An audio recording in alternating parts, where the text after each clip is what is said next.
आरोग्य इंडिया कैसे शुरुआत हुई इसकी? पुराने बुजुर्ग कहते हैं राम और गांव से कभी पार नहीं पड़ती जी। तो सबसे पहले जो कोविड आया था हमारे गांव के साथ, जब चीजें क्रोनिक बनी थी तो हम लोगों ने वो जो सेवा की वहीं से आरोग्य इंडिया का ना एक बहुत अच्छा एक हाथ ऊपर वाले ने पकड़ा, जहाँ पे हमने 2 प्रोडक्ट लेके हमने लॉन्च की थी कंपनी।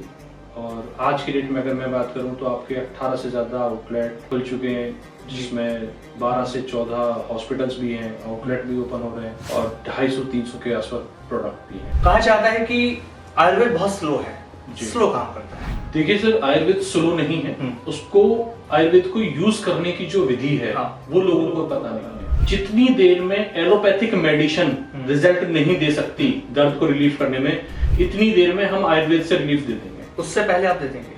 मिनट और सेकंडों में रिलीफ आ जाएगा सर। कैसे सर? हमारी किचन में ही वो सारे बेस हैं जिनसे हम ठीक हो सकते हैं। लेकिन आज की डेट में हमें एक आदत है, शुगर हुई टैबलेट को पन्नी से फाड़ा खा लिया, दर्द है एक टैबलेट खोली खा लिया। अगर हम कोशिश करें और हम वर्कआउट करें, हम थोड़ा सा भी योगा की तरफ मूव ऑन करें तो हमें थायराइड जैसी बीमारी में भी बाहर से दवाई खाने की जरूरत नहीं है। जो लोग थायराइड के पेशेंट है ना, बिना गोली के नहीं चल सकते, उनको डेली मेडिसिन चाहिए। नहीं चाहिए सर, मैं कह रहा हूं नहीं चाहिए। कैसे? थायराइड की जो ग्लैंड है, मैंने जैसे आपको बताई, अगर आप शुरू कर देते हैं तो जो थायराइड का बेस है वो ऑटोमेटिकली खत्म हो जाएगा 45 दिन में और आपको दवाइयों से निजात मिल जाएगी। कौन से बीमारियों को ठीक कर सकते हैं रात की रोटी? देखिए, सबसे पहली बात तो शुगर को कंट्रोल करेगी, आपका वेट लॉस करना शुरू कर देगी। क्या खास आरोग्य इंडिया के च्यवनप्राश के अंदर? आपने कभी अपने घर में सिलबट्टे की पिसी हुई चटनी खाई है? बिल्कुल खाई है सर। आपने अपने घर में कभी मिक्सी की चटनी खाई है? वो भी खाई है। दोनों में क्या अंतर है सर? जमीन आसमान का। वही अंतर मेरे च्यवनप्राश में है सर। यही अंतर है कि जो हम अपने आप को, अपने प्रोडक्ट को सबसे डिफाइन कर रहे हैं। आयुर्वेद ये कहता है कि आप दवाइयों पे फोकस कम करें, अपना उपचार खुद से करें, लेकिन सही तरीके से करें, आप ठीक हो जाएंगे। हम मॉडरेट होने के एक थोड़ा सा नया फंक्शन समझने की कोशिश में हमने अपना जो कल्चर था वो भूल गए। नमस्कार, कैसे आप सभी? स्वागत है आपका हमारे इस पॉडकास्ट में। आज के पॉडकास्ट बेहद खास आप सभी के लिए रहने वाला है, क्योंकि इस पॉडकास्ट में बात आपकी सेहत को लेकर होने वाली है। आपका स्वास्थ्य कैसे ठीक रह सकता है? कभी सोचा आपने कि आप जो खाना खाते हैं उससे भी आपकी सेहत बिगड़ सकती है? हम खान पान पे ध्यान कभी नहीं देते और हम सोचते हैं कि बीमारी हमारे शरीर में क्यों आ रही हैं और दोष देने लगते हैं कि जो हम दवाइयां खा रहे हैं, चाहे जो हम नुस्खे कर रहे हैं, उससे भी हम ठीक नहीं हो पा रहे। लेकिन ऐसा नहीं है, जब तक आप अपना लाइफस्टाइल नहीं चेंज करेंगे आप ठीक नहीं हो सकते। ये पॉडकास्ट आपको आज ऐसे घरेलू नुस्खे बताएगा, अगर आप किसी भी गंभीर बीमारी से जूझ रहे हैं तो आपको रिलीफ मिलना है। चाहे आपको बीपी है, चाहे आपको शुगर है, चाहे आप अपने जॉइंट पेन से परेशान है, किसी ने कह दिया डॉक्टर ने कि अब आपको घुटने रिप्लेस करने पड़ेंगे, तो ऐसी नौबत नहीं आएगी, क्योंकि ये पॉडकास्ट आयुर्वेद का एक ऐसा पॉडकास्ट आप सभी के लिए रहने वाला है जहां पर वो बड़े नुस्खे आपको दिए जाएंगे जो आप अपनी रसोई से कर सकते हैं, जिससे आज की डेट में हम लोग किचन कहते हैं। अगर आपने किचन समझा तो आप ठीक नहीं होंगे, अगर आपने रसोई समझा तो उसी हल्दी से, उसी जीरे से, उसी सौंफ से, मेथी दाने से आप ठीक हो पाएंगे। जो लंबी लंबी बड़ी बड़ी गोलियां डॉक्टरों ने कैप्सूल दे रखे थे ना, वो छूट जाएंगे, क्योंकि आरोग्य इंडिया एक ऐसा वेलनेस सेंटर है, यहां पर आने के बाद आपका हर बड़ा रोग ठीक होना शुरू हो जाता, बशर्ते आपको फॉलो करनी होती है चीजें, क्योंकि आयुर्वेद एक ऐसा माध्यम है जिससे अगर हम जुड़ गए तो हम पूरी तरह से फिट हो सकते हैं। लेकिन कैसे, क्या करना होगा, वो आपको आज बताएंगे। आरोग्य इंडिया के फाउंडर हैं हमारे साथ ललित मोहन शर्मा जी, जो एक नेक कार्य लगातार करते आ रहे हैं। जो उनका मानना यह है कि अगर हमने ऐसे नुस्खे दे दिए जो अगर बैठे आप लोगों ने कर लिए तो आपको कहीं जाने की जरूरत नहीं है, लेकिन अगर नुस्खे गलत तरीके से आपने करे, इधर उधर से चीजें देख के समझ के कर ली तो ठीक नहीं हो पाएंगे। सर, स्वागत है आपका पॉडकास्ट में। कैसे हैं ललित सर आप? बहुत अच्छे सर। बहुत सुना आरोग्य इंडिया के बारे में और ललित मोहन शर्मा जी के बारे में, आज फाइनली आपके साथ बैठे हैं इस पॉडकास्ट के अंदर और बहुत कुछ खास चीजें हैं जो आपसे आज जानिए। मैं पूरी फहरिस्त लेकर बैठा हूं सवालों की आज आपके लिए। मैं बिल्कुल तैयार हूं, आप बिल्कुल पूछें। बहुत काउंटर होने वाला है आज, क्योंकि आयुर्वेद को लेकर ना लोगों के अंदर भ्रम भी रहता है चीजों को लेकर कि भाई ये बहुत स्लो प्रोसेस है जी। सबसे पहला सवाल, आरोग्य इंडिया कैसे शुरुआत हुई इसकी? बेसिकली हमारे फादर साहब जो 45 साल के तजुर्बे को लेके उन्होंने बहुत कुछ आयुर्वेद में दिया है। और जब कोविड आया था, कोविड के टाइम पे जो चैरिटी का एक फेज बना, कंपनी पहले से फॉर्मुलेट हो चुकी थी, लेकिन जिन चीजों पे इन्वेंशन होना बाकी था, वो जो कोरोना काल में जो टाइम मिला उसमें बहुत कुछ फॉर्मुलेट हो गया। और जब कहते हैं कि देश की सेवा के सामने कोई भी चीज नहीं है, हमारे पुराने बुजुर्ग कहते हैं राम और गांव से कभी पार नहीं पड़ती जी। तो सबसे पहले जो कोविड आया था हमारे गांव के साथ, जब चीजें क्रोनिक बनी थी, तो हम लोगों ने वो जो सेवा की, वहीं से आरोग्य इंडिया का ना एक बहुत अच्छा एक हाथ ऊपर वाले ने पकड़ा जी। वो सेवा करना। वो तो इंटेंशन ये थी कि हम लोगों को कुछ आयुर्वेद का आइडिया है तो हम उसके हिसाब से चीजें बढ़ाएं जी। लेकिन वो पॉपुलर होती चली गई चीजें, और वो एक ब्रांड इस तरीके से अपने आप में बिल्ट हुआ। हमारे फादर साहब जो 10 रुपए की पुड़िया बना के हमारा पेट भरते थे जी। हम लोग बिजनेस में तो आगे थे 2011-12 से ही, लेकिन आरोग्य इंडिया की अगर मैं बात करूं तो कंपनी फॉर्मुलेशन होने के बाद भी 2020 में इसमें बूम आ गया था। अच्छा। और फिर तो प्रोडक्ट जहां पे हमने 2 प्रोडक्ट लेके हमने लॉन्च की थी कंपनी, और आज की डेट में अगर मैं बात करूं तो आपके 18 से ज्यादा आउटलेट अच्छा खुल चुके हैं, जिसमें 12 से 14 हॉस्पिटल्स भी हैं, आउटलेट भी ओपन हो रहे हैं, और 250-300 के आसपास प्रोडक्ट भी हैं। 250-300 प्रोडक्ट आपके हैं जी सर। आयुर्वेद एक बहुत पुरानी पद्धति है जी सदियों से, हम कहें तो चलती आ रही है। जी। पहले आयुर्वेद ही था, जब हम देखते हैं कि जड़ी बूटियां खा के इंसान अपने बड़ी से बड़ी बीमारियों को ठीक कर लेते थे। जंगल में हर तरह की जड़ी बूटी मौजूद है जी। आज की डेट में एलोपैथी की अगर हम बात करें या मॉडर्न मेडिसिन जो हमने नाम दिया ना मॉडर्न मेडिसिन, लोग हर तरह से मॉडर्न हो गए, जी। दवाइयों को लेकर भी मॉडर्न हो गए। जी। कहा जाता है कि आयुर्वेद बहुत स्लो है, जी। स्लो काम करता है। जी। इसमें सच्चाई बताइए और मुझे एग्जांपल के साथ। देखिए सर, आयुर्वेद स्लो नहीं है, उसको आयुर्वेद को यूज करने की जो विधि है वो लोगों को पता नहीं है। अच्छा। आप अब सर्दियों का टाइम आ गया जी। लोगों के हाथ और पैरों में दर्द शुरू हो जाता है, गठिया बाय का भी आपने सुना होगा जी। ना। जितनी देर में एलोपैथिक मेडिसिन रिजल्ट नहीं दे सकती दर्द को रिलीफ करने में, इतनी देर में हम आयुर्वेद से रिलीफ दे देंगे। उससे पहले आप दे देंगे? मिनट और सेकंडों में रिलीफ आ जाएगा सर। कैसे सर? आपके घर में अजवाइन है जी, उसको क्रश करके हाथों पे और जहां पेन है वहां पे रगड़ना शुरू कर दीजिए। अगर जॉइंट्स पेन में दर्द है या आपकी गांठ गठिया बाय वाला जो एक बेस बना हुआ है, आपको 10 मिनट 5 मिनट के अंदर जितनी देर में आप मॉडर्न मेडिसिन से रिलीफ ले पाए उसके आधे ही टाइम में आपको रिलीफ आ जाएगा, बिना खाए सिर्फ आपको केवल क्रश करने से ही। लॉजिक है जी। हमारी किचन में, अगर हम किचन की बात करें, ये आपने अभी सही रसोई बात करेंगे, रसोई की बात करें, किचन में तो आज भी वही एक फील है जहां पे हम गैस के साथ वर्किंग कर रहे हैं या हमने वो चिमनी लगा दी है। अगर हम रसोई की बात करें तो रसोई से हम फील कनेक्ट करने की कोशिश करेंगे, मातृत्व वाली कहानी जहां पे हम अपनी माँ के साथ फील वाला एक कनेक्ट करेंगे। अगर हम उसकी बात करें तो हमारी किचन में ही वो सारे बेस हैं जिनसे हम ठीक हो सकते हैं। लेकिन आज की डेट में हमें एक आदत है, शुगर हुई टैबलेट को पन्नी से फाड़ा खा लिया, दर्द है एक टैबलेट खोली खा लिया। अगर हम कोशिश करें और हम वर्कआउट करें, हम थोड़ा सा भी योगा की तरफ मूव ऑन करें, तो हमें थायराइड जैसी बीमारी में भी बाहर से दवाई खाने की जरूरत नहीं है। लॉजिक है थायराइड का एक्टिव होना, हमारी जो ग्लैंड है उनका निष्क्रिय हो जाना या फूल जाना, वो जो बेस है वो हमारे थायरोनोम जिस कंडीशन में जो थायराइड को बेस बना रही है उन सारी चीजों पर डिपेंडेंसी आ गई। ये हमें कुछ नहीं करना, सिर्फ हमारे घर में जो धनिया है, सूखा धनिया और हरा धनिया, अगर हम उन दोनों का बेस सही तरीके से बना लें, और एक सिंघी योगा होता है जिसको हम अपने नाक और कान इसे कंट्रोल करके अंदर से ओम की ध्वनि का बेस बनाना होता है। अगर हम उसको 15 मिनट तक कर लें तो हमारे को जो हुआ थायराइड है वो अपने आप ही डीएक्टिवेट हो जाएगा, और जो हमारी ग्लैंड सेल है वो एक्टिवेट हो जाएंगी। यानी कि जिन थायराइड की वजह से हम सालों साल दवाई खाते हैं उसमें दवाई खाने की जरूरत ही नहीं है। अच्छा, मैं डैम श्योर हूं, अगर कोई थायराइड का पेशेंट, कोई ऐसा पेशेंट है कि जो दवाइयों पे ही जिंदा है और वो कहते हैं मैं दवाई ही खाऊंगा, हम उसे बिना दवाई के ठीक कर सकते हैं केवल उसकी किचन से। कैसे सर? कौन सा नुस्खा सबसे इंपॉर्टेंट है? योग आपने बताया, थायराइड की बात करते हैं, गोली से शुरुआत करते हैं। जो लोग थायराइड के पेशेंट है ना, बिना गोली के नहीं चल सकते, उनको डेली मेडिसिन चाहिए। नहीं चाहिए सर, मैं कह रहा हूं नहीं चाहिए। कैसे, क्या करना पड़ेगा? थायराइड की जो ग्लैंड है, मैंने जैसे आपको बताई, अगर आप सिंघी योगा वर्कआउट करना शुरू कर देते हैं तो आप 15 मिनट इन ए डे अगर आप उस पर वर्कआउट करते हैं तो आपको 30 दिन के बाद आपकी जो बॉडी की सेल है वो एक्टिवेट होने शुरू हो जाएगी। इसके साथ जो हमारे जो धनिया है वो धनिया के साथ जो हमारा मॉलिक्यूल डिसाइडेड है जो इस थायराइड पे कंट्रोल कर रहा है, धनिए की चटनी का बेस आप अगर खाना शुरू करें और धनिए का पानी जो रात को हम फुलोएं और सुबह उसका पानी को लें और उसको थोड़ा सा सेंधा नमक डाल के उसका सेवन करना शुरू करें, तो जो थायराइड का बेस है वो ऑटोमेटिकली खत्म हो जाएगा 45 दिन में और आपको दवाइयों से निजात मिल जाएगी। दो तरह का थायराइड है जी। एक इंसान की बॉडी एकदम सुखा देता है, जी। एकदम एक तो फुला देता है जी। ये क्यों होता है? देखिए, दो चीजें होती हैं। जब हमारा थायराइड का जो कंट्रोल सिस्टम जो इम्यूनिटी के साथ कोलैब करता है, तो जहां पे इम्यूनिटी वीक होनी शुरू हो जाती है तो वो डाउनफॉल आना शुरू होता है, और जहां इम्यूनिटी उस लेवल पे आती है तो वहां पे बॉडी का फूलना शुरू हो जाता है।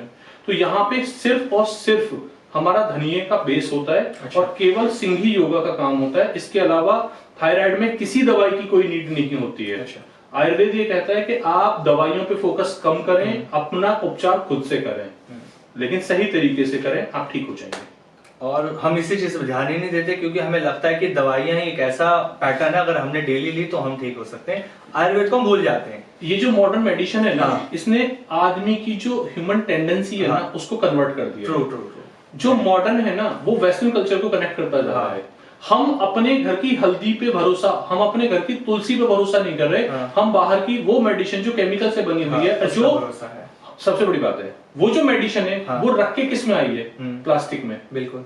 हम वो फोकस ही नहीं करें कि उस मेडिसिन का जो केमिकली रिएक्शन है वो उस प्लास्टिक से भी होगा। हाँ, और वो 2 साल की एक्सपायरी के साथ आ रहा जी। है, तो वो क्या 2 साल तक बिल्कुल कूल एंड सेफ प्लेस में रखी होगी? नहीं। क्या वो कहीं ना कहीं धूप में नहीं गई होगी? बिल्कुल तो जो मेडिसिन प्लास्टिक के साथ रिएक्ट करने वाली है वो तो मार्केट में जाएगी तो रिएक्ट करेगी ना।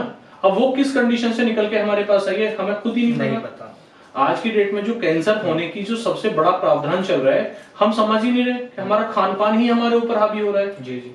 मोमोज खा लो, बर्गर खाओ, आजकल वो बड़ा चल रहा है पिज्जा जिसको बोलते हैं। जंक फूड का ट्रेंड जंक बन फूड चुका है का ना ट्रेंड सर। है। अभी एक केस शायद आपने भी सुना होगा जंक फूड की, जब हमने बात करी है। जी। उत्तर प्रदेश का एक केस था, 17 साल की लड़की जी। थी जो लगातार जंक फूड खा रही थी, पिज्जा बर्गर। तबीयत अचानक बिगड़ती है, इलाज होता है और वो खत्म हो जाता है। पता लगता है आंतों में छेद हो गए, वजह क्या रही? जंक फूड खाना। इस पर हम ध्यान नहीं दे रहे। जी। देखिए, सबसे बड़ी बात क्या है, हम अपने बच्चों को ना एक ऐसी मुहिम में डाल रहे हैं। हाँ। जो मुहिम उनको गड्ढे की तरफ ले जा रही है। मॉर्निंग में, अच्छा बेटा क्या खाएगा? बेटे के लिए ब्रेड बना दो। हाँ। अच्छा आज बेटा क्या खाएगा? आज बेटे के लिए वो चाउमीन बना दो या कुछ और सेक के दे दो। जैम दे रहे हैं, कुछ दे रहा है। मेरा कहने का पर्पस है कि हमारे टाइम में आपको याद होगा कि सुबह मॉर्निंग में अगर माँ खाना नहीं बना पाती थी तो हम लोग क्या करते थे? हम रात की रोटियां खाते थे। बिल्कुल सर। आप आज भी अपनी रात की रोटी को सुबह सेक के खाना शुरू कर दो, आप ये मान के चलिएगा कि आपकी लाइफ बढ़ जाएगी। कौन से बीमारियों को ठीक कर सकते हैं रात की रोटी? देखिए, सबसे पहली बात तो शुगर को कंट्रोल करेगी। अच्छा। दूसरी बात, आपका वेट लॉस करना शुरू कर देगी। ठीक है। हम लोग समझ नहीं पा रहे, हमारी जो माँ, हमारी जो दादी, हमारी जो नानी है ना, उन्होंने जो चीजें हमें दी, हम वो संभाल नहीं पाए। हाँ। हम मॉडरेट होने के एक थोड़ा सा नया फंक्शन समझने की कोशिश में हमने अपना जो कल्चर था वो भूल गए। बिल्कुल सर। और उसमें भूलते भूलते हम अपने आप को भी भूल गए। हमारे फादर साहब, हमारे दादाजी या आज भी वो बड़े बुजुर्ग जो हमारे घरों में हैं जी, वो सर पे एक बहुत बड़ी पगड़ी बांधते थे। हाँ। ना तो उनको सर्दी से फर्क पड़ता था, ना उन्हें गर्मी से फर्क पड़ता था, ना पॉल्यूशन से फर्क पड़ता था। उनका सर बहुत सेफ रहता था। और उस कंडीशन में ना उनके बाल झड़ते थे, ना उनको माइग्रेन जैसी समस्या होती थी। लॉजिक, वो जो चीजें उन्होंने बिल्ड करी उसको हम भूल गए। हमने क्या किया? हमने वो एक छोटी सी कैप बना ली है, उसको हम एक स्टाइल के रूप में पहन के चले जाते हैं। पहले जो बड़े बुजुर्ग, बड़ी माता, ये सारे लोग होते थे, वो प्रॉपर एक वे में जी उनका जो खान पीन होता था, उनका जो रिहायश होता था, या उनका जो काम करने का तरीका होता था, वो इतना फिजिकल वर्क करते थे कि जो ऑर्गेनिक वे में, अगर हम बात करें, आज हर 10 में से 8 फीमेल जब डिलीवरी के फ्रेम में आते हैं तो और ऑपरेशन से ही 100% डिलीवरी के लिए वो 70% को कन्वर्ट कर देते हैं डॉक्टर्स। लेकिन एक वो भी टाइम था ना कि जहां पे डिलीवरी होती ही ऑर्गेनिक थी, घर में डिलीवरी होती थी। करेक्ट है। हमने उसी मुहिम के साथ अब एक ग्रेटर नोएडा में 1000 बेड के हॉस्पिटल की मुहिम छेड़ी है। अच्छा। और हम केवल वहां पे जो प्रसव है, जो डिलीवरी है, उसको ऑर्गेनिक करने की ही तैयारी कर रहे हैं कि जहां पे आज की डेट में एक पहला बच्चा वो सर्जरी से कर दिया, दूसरे के लिए फिर डिमांड सर्जरी आ गई, अब थर्ड के लिए चांसेस लेगा नहीं लेगा वो अलग बात होगी। बिल्कुल ठीक है, अब वो भगवान का है कि पहला बच्चा कंटिन्यू रहा या दूसरा रहा या दोनों रहे या दोनों नहीं रहे। उस मेल और फीमेल की लाइफ में क्या बचा जिसके साथ एक वो मिस हैपनिंग हुई जहां पे बच्चा कंटिन्यू नहीं हो पाया जी। तो उसकी लाइफ में तो वो सर्जरी करके 1.5-2 लाख रुपए कमा तो लिए, लेकिन उसके बाद उसकी लाइफ तो स्पॉइल हो गई ना। तो हमने क्या प्रोसेस किया है कि हम जो प्रोसेस बनाने की कोशिश कर रहे हैं उसके अंदर हम 1 बीघे से ज्यादा की जगह केवल और केवल हल जैसी चीजों में, जहां पे वॉक करने की ऑप्शंस हैं, चाकी लगाने का ऑप्शन है, मूसर से धान कूटने वाला प्रोसेस है, हम वो बिल्ड करने की कोशिश करें जो हमारी दादी नानी ने हमारी वाइफ को दिया करवाई जाती थी पहले। बिल्कुल सब प्रेग्नेंट लेडीज से ये सारी चीजें पहले करवाई गई हैं। आज की डेट में क्या बोला जाता है, चौका लगाने का प्रावधान नहीं है क्योंकि है ही नहीं वो कच्चे घर, मकान नहीं है कच्चे, तो हमारे यहाँ अब क्या होता है, पोछा लगाने का एक प्रावधान है। पोछा लगाने में भी खड़े होके तो आप मुझे बताएं कि जो कॉम्प्लिकेशंस पैदा हो रहे हैं जिनके बेसिस पे सर्जरी को रिकमेंड किया जा रहा है, वो डॉक्टर भी गलत नहीं है, शुरुआत हम लोग कर रहे हैं, गलती हम लोग कर रहे हैं। बिल्कुल बॉडी में उस लेवल पे फ्लेक्सिबिलिटी है ही नहीं कि जो हम उस प्रसव की प्रक्रिया फीमेल का दूसरा जन्म होता है। और मैं उन सारी माताओं को धन्यवाद देता हूं कि हमारे इस हिंदुस्तान की धरती पे वो एक नया लाल, एक नई बेटी दे रहे हैं। बिल्कुल, लेकिन उसके लिए अगर उनको अपनी जिंदगी के साथ खिलवाड़ करना पड़ रहा है तो वो जो खिलवाड़ हो रहा है हमें उसी को रोकना है, क्योंकि ये जनरेशन अगर सही तरीके से आगे मूव कर गई तो हमारे नाम को कौन समझेगा, इस विधि, इस प्रथा को कौन आगे बढ़ाएगा। ये तो हम तक ही आके रुक जाएगी ना। तो हमारा जो कंसेप्ट है वो ये है कि जिसपे लोग आगे भी आए लेकिन बिना सर्जरी के चले। बहुत शानदार पहल, मतलब ये सोच बहुत अच्छी है आरोग्य इंडिया की कि वो इस बारे में सोच पा रहे हैं। सर, आरोग्य इंडिया की पहल बहुत शानदार है कि आपने महिलाओं के लिए इतना कुछ सोचा, क्योंकि जिस तरह से भागदौड़ भरी ये जिंदगी हमारी चल रही है ना, हम इन चीजों को भूलते जा रहे हैं और हम सोचते हैं कि हर चीज शॉर्टकट में हो जाए। सी सेक्शन जो आपने कहा ना, ये एक शॉर्टकट ही है। कुछ अपनी मर्जी से करा रही है, कुछ माहौल ऐसा लोगों ने बना दिया। आयुर्वेद की जब हम बात कर रहे हैं तो एक बीमारी की बात करते हैं, बीपी, जिसे हम कहते हैं ब्लड प्रेशर। तो परेशान है, किसी कोई लो से परेशान तो कोई हाई से परेशान। मैं अपने घर की बात करता हूँ। देखिए, रियल एग्जांपल पे बात करें तो शायद जो ऑडियंस हमारी देख रही है वो समझ पाएगी। मेरे खुद की मदर है, बहुत हाई बीपी रहता है, डेली उन्हें मेडिसिन चाहिए सुबह उठते।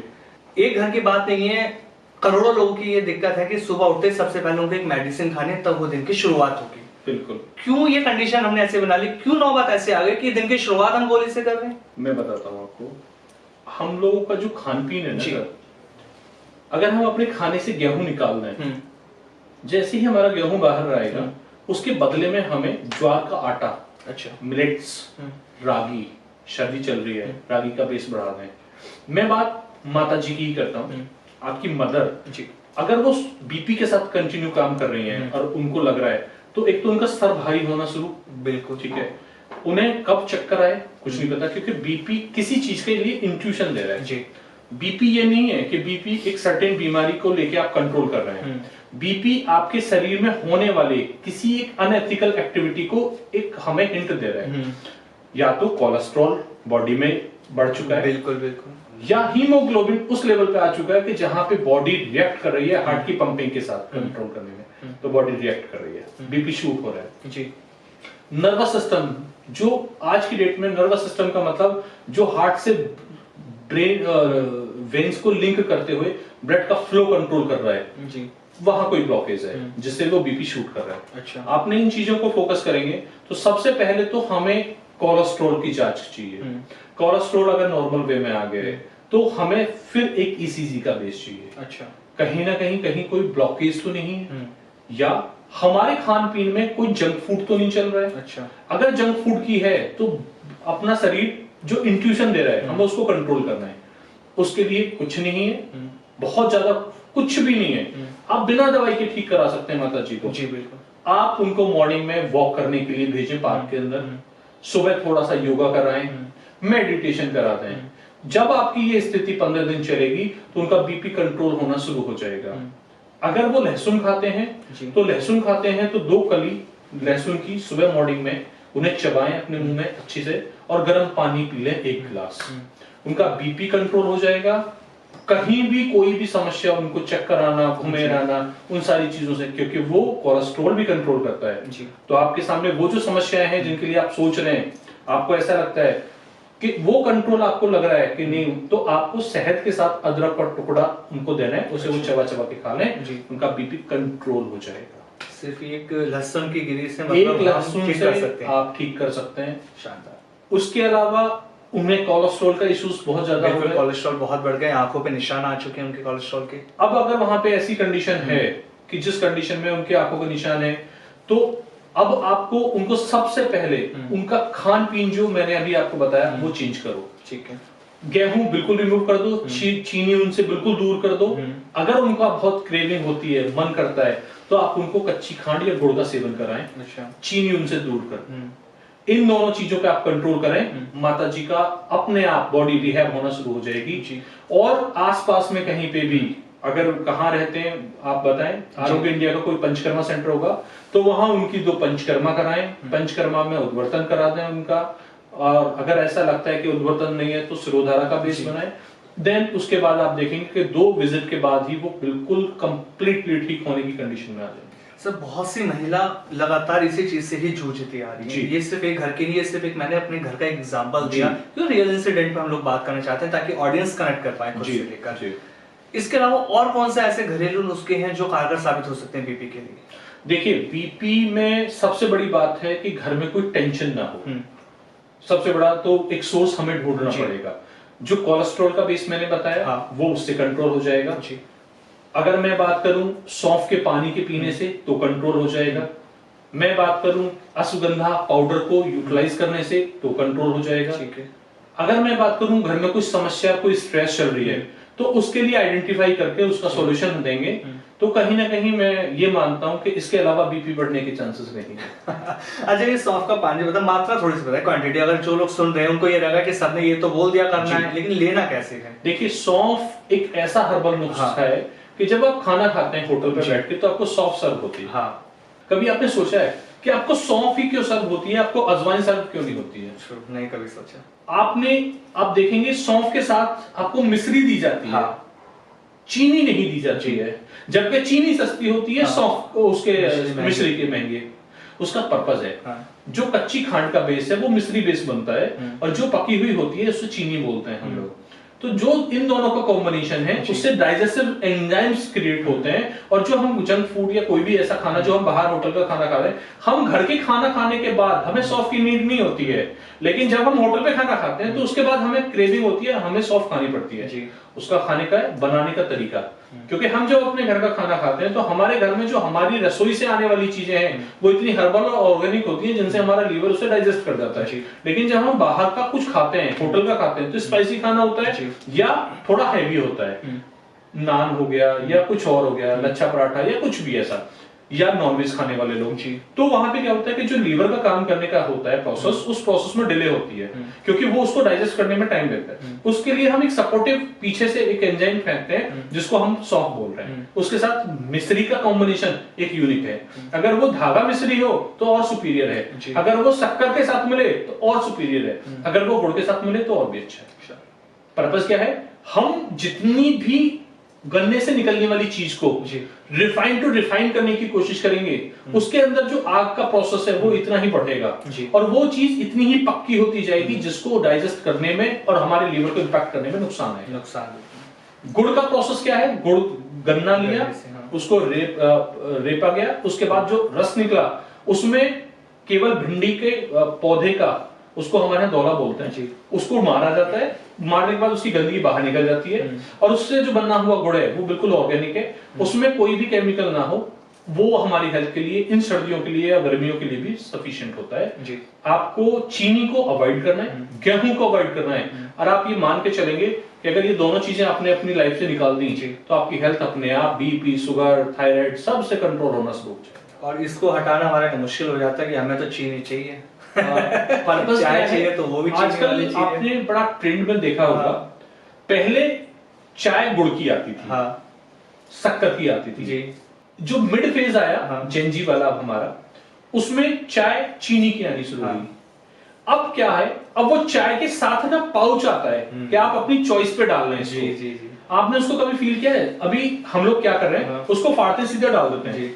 उसको देखें खोल के, अगर उसे अपने हाथ पे रखें तो वो एक रेत की तरह चीनी होती है, बिल्कुल होती है, जो सबसे थर्ड क्लास क्वालिटी होती है, उसको पाउचों में भरा जा रहा है और पाउचों में भर के हम लोगों की जिंदगी के साथ खिलवाड़ किया जा रहा है और हम खुशी खुशी उसको खा लेते हैं क्योंकि हम मॉडरेट हो गए। हम अपना वो कल्चर भूल चुके हैं जिस कल्चर में हमें गुड़ की चाय मिलती थी, क्योंकि वो डाइजेस्टिव बनाने का काम करते थे। उसका पर्पस क्या है?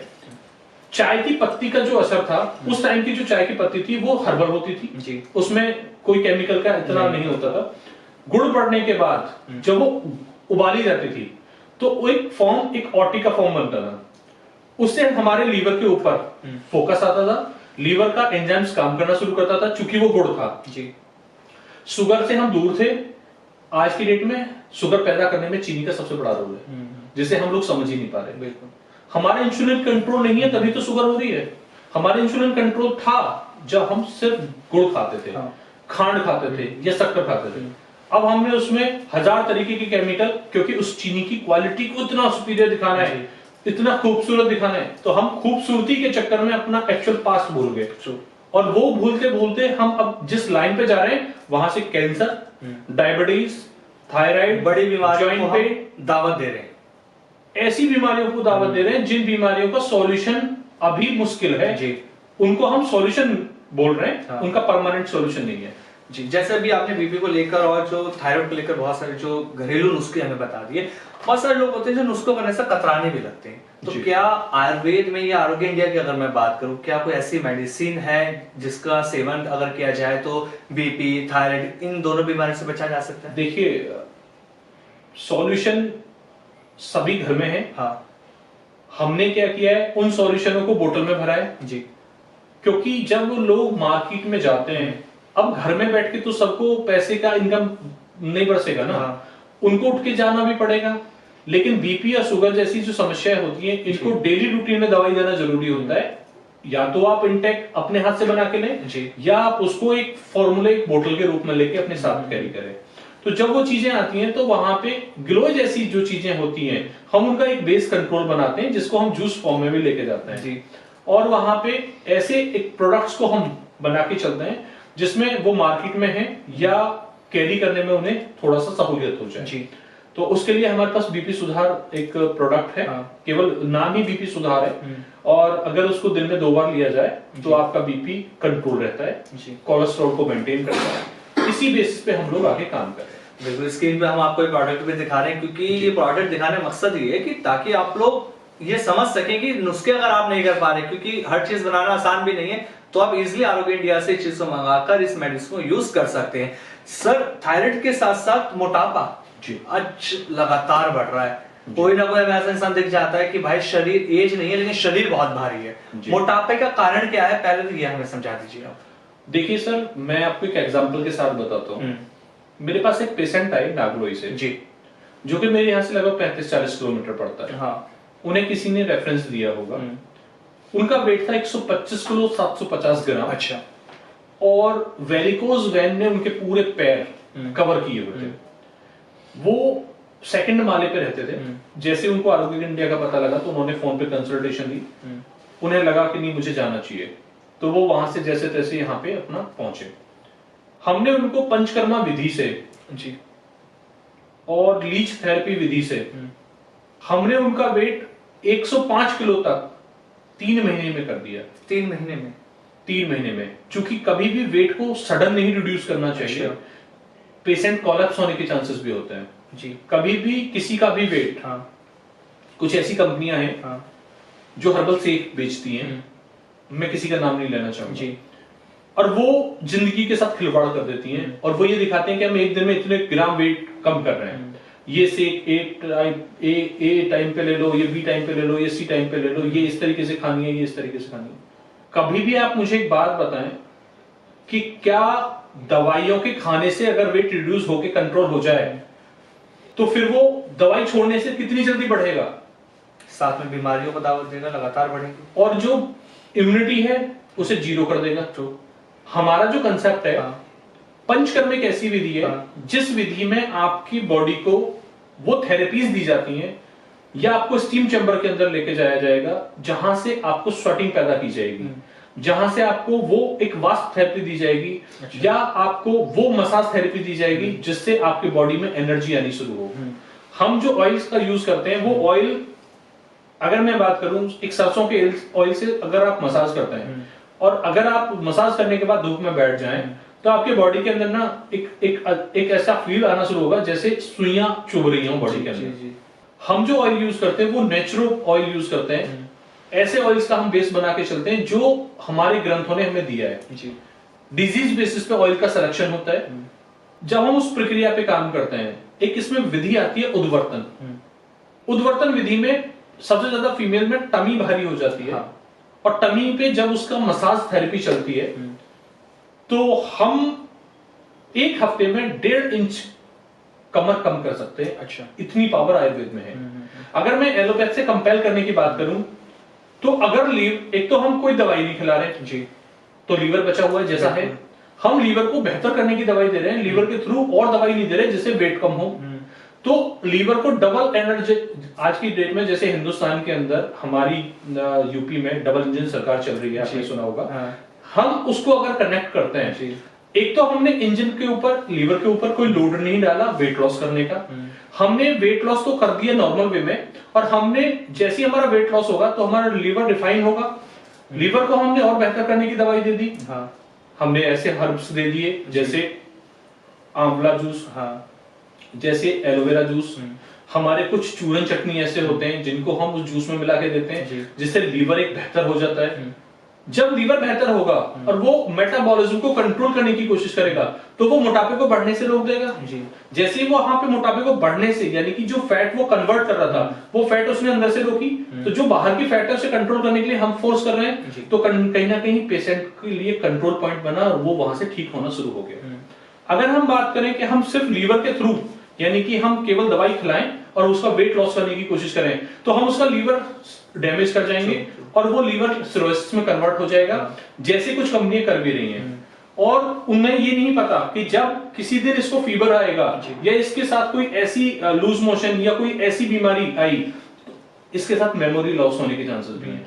जबकि हम जो करने की कोशिश कर रहे हैं, हमारे प्रोसेस में उसको मेडिसिन उसकी दी नहीं जाएगी जिसके बेसिस पे उसके लिवर पे इंपैक्ट आएगा। अच्छा, वहां पे क्या है, हमें डबल इंजन सरकार की तरह बेनिफिट्स आ जाएंगे। तो इसके लिए रसोई में से क्या करें हम जिसमें से मोटापा कम हो जाए? देखिए, मैं आपको बहुत यूनिक सी चीज बता देता हूं। केवल चीनी और गेहूं छोड़ दो, ज्वार की रोटी बनाओ। ठीक है, अभी सर्दियों का टाइम चल रहा है, सर्दियों में अक्सर आपने देखा होगा कि सभी के घर में बाजरा मिलता है, खिचड़ी लोग खाते हैं। बाजरा और ज्वार का दोनों का मिक्सअप करें 60-40 के रेशो में। बाजरे को कम रखना है क्योंकि वो गर्म होता है, ज्वार का भी 60 रखें या 70-30 रखें। आप उसके बाद तो रोटी बनाना शुरू करें, बहुत नॉर्मल वे में, बहुत ज्यादा स्पाइसी, या आप ऐसा खाना नॉनवेज पे फोकस ना करें जिससे फैट कन्वर्ट हो रहा हो। आप लौकी की सब्जी, तुरई की सब्जी, इस पे थोड़ा सा फोकस करें। डाइट प्लान हम लोग सेट करेंगे जी। जब हम डाइट प्लान सेट कर देते हैं, उसके बाद जो हमारे घर में, जो हमारी किचन में जो चीजें पड़ी हुई हैं, अगर आपको दूध भी पीना है तो वो हल्दी डाल के पिए। अच्छा, अगर आपको शाम को सौंफ अजवाइन डाल के, अगर आपको ऐसा लगता है कि नहीं सौंफ और अजवाइन से मेरे को गर्मी ज्यादा फील हो रही है, तो केवल सौंफ का पानी आप पीना शुरू करें। उसके साथ आप जीरा डाल लें।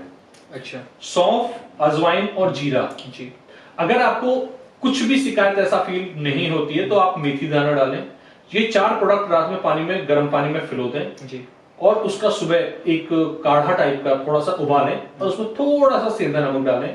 आप उसका यूटिलाइजेशन शुरू करें, आपका वेट भी गिरेगा। वेट गिरने के साथ आपका शुगर कंट्रोल होगा। अगर आपने मेथी दाने का इस्तेमाल किया है तो आपका शुगर कंट्रोल हो जाएगा और आपके चेहरे पे चमक आनी शुरू हो जाएगी। क्योंकि आप ये फील करें कि आप आज जो भी काम करने की कोशिश कर रहे हैं वो सब कुछ ऑर्गेनिक चल रहा है जी, क्योंकि आपके लीवर को रिफाइन करेगा। जब लीवर रिफाइन हो जाएगा, अगर आपको ऐसा लगता है कि नहीं मैं अपने लीवर पे फोकस ही नहीं करूंगा, मुझे तो इसको जंक फूड ही देना है, अगर आप दिन में जंक फूड कुछ भी खाते हैं और उसके बाद भी आप ये काढ़ा पीना शुरू कर देते हैं, तो आप ये मान के चलिए फिर भी आपका लीवर सस्टेन रहेगा, बहुत फायदा करेगा, बहुत फायदा। सर लेकिन ना क्या है, आज के डेट में मैंने जैसे शुरुआत में भी कहा था, जब हम मॉडर्न जमाने में आ गए ना तो हर चीज हमें एकदम इंस्टेंट चाहिए जी। नुस्खे नहीं करने, हमें मेडिसिन चाहिए, टैबलेट चाहिए, दवाई, हम इन चीजों के पीछे भागते हैं। जी। अब जो लोग नहीं बना पा रहे, घरेलू नुस्खे नहीं कर सकते, क्या आरोग्य इंडिया के पास मोटापा कम करने के लिए भी कोई मेडिसिन अवेलेबल है? देखिए, मेडिसिन जो मैंने आपको बताया है, हाँ यही सब कुछ है जी। इसको हमने मेडिसिन के फॉर्म में बना दिया है। अगर आप हमारे किसी भी दर्शक को इसकी कोई नीड आती है तो वो हमसे कनेक्ट भी कर सकते हैं, वो उनको मिल भी जाएगी। हमारे पास शुगर से रिलेटेड अगर मैं बात करता हूँ, कम से कम 4 से 5 प्रोडक्ट हैं डायबिटीज के। अगर मैं डायबिटीज की बात करूं तो 5 से 10 प्रोडक्ट हैं। अगर मैं वेट लॉस की बात करूं तो वहां पे भी प्रोडक्ट हैं। जो लोग हर्बल विधि को खुद से अडॉप्ट नहीं कर पा रहे हैं, लेकिन दवाई के साथ साथ चाहे मैं कोई भी दवाई भेजूं, थोड़ा सा फोकस अपनी डाइट पे करना पड़ेगा। लाइफ स्टाइल बदलनी पड़ेगी। लाइफ स्टाइल बदलते बदलते अगर हमने लाइफ स्टाइल को कंट्रोल कर लिया तो किसी मेडिसिन की जरूरत नहीं है। आरोग्य इंडिया 250 प्रोडक्ट लेके है, लेकिन जरूरी नहीं है कि मेडिसिन को किसी के ऊपर थोपा जाए। बिल्कुल, हमारा मकसद नहीं है कि आप मेडिसिन कर दो, हमारा मकसद आप घरेलू नुस्खे कर लो जो ललित सर आपको बता रहे हैं। अगर आपने इन चीजों पर फोकस कर लिया, लिटरली आपकी गंभीर बीमारी ठीक हो सकती है। वेट लॉस में आंवला, हेड और बहेड़ा, इसको फॉर्मुलेट करके एक त्रिफला चूर्ण बन जाता है। हाँ, हर माँ जानती है ये बनाना। आप मार्केट में जाओगे ना तो कोई 800 रुपए का बेच देगा, कोई 700 का बेच देगा।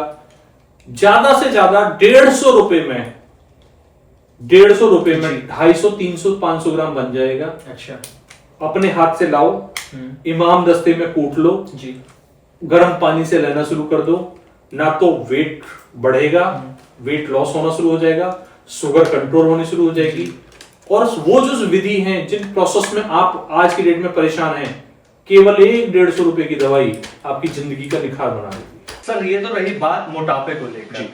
मोटापे के बीच बीच में हमने चीनी का बहुत जिक्र सुना आपसे। शुगर, जब चीनी का नाम था शुगर, तो मेरे ध्यान में तो सिर्फ डायबिटीज चल जाती है। डायबिटीज एक ऐसी बीमारी, अगर मैं इसे बहुत आसान शब्दों में कहूं तो जैसे लकड़ी को दीमक खोखला करती है ना, ये इंसान के शरीर को अंदर से ऐसे खोखला कर देती है अगर डायबिटीज किसी को हो जाए। बिल्कुल सर, गलत खान पान ये कारण है या कोई और भी वजह है कि जो शुगर इतनी जल्दी हम हर घर के अंदर हम मरीज देख पा रहे हैं? मैं शुगर को लेके कुछ बोलना चाहूंगा। जी सर। मैं बताऊंगा आपको। हम लोग ना जो पेस्टिसाइड्स का यूज कर रहे हैं, जो हमारे खान पान में बहुत ज्यादा है।